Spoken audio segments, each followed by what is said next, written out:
Hi everyone. Thank you for watching video. Today I'm going to show you how to use langTube app in 1 minute. Once you installed it, you're ready to learn language by watching YouTube videos. This app has 3 main features.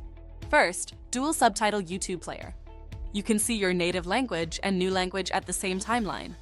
If you couldn't catch phrases, you can fast forward, rewind, and repeat phrases. Not one, but two all night. I wrote 90 pages, and so I did the only thing I could. I wrote 90 pages over 7. Second, AI makes summary and flashcard.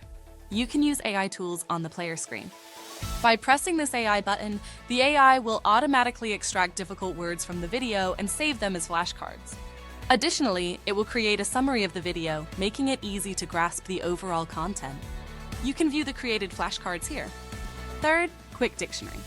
The player comes with a fast word dictionary.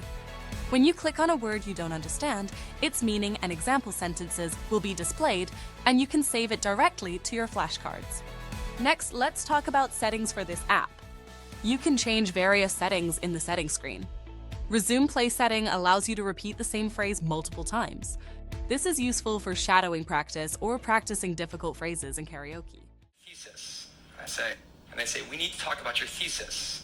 And they say, we need to talk about your thesis.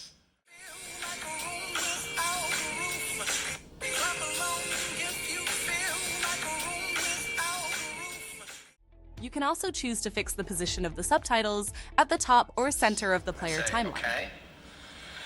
And they say, the number of times you can use the AI tool varies between free and premium members. You can check the current usage count and the daily usage limit. Flashcard settings.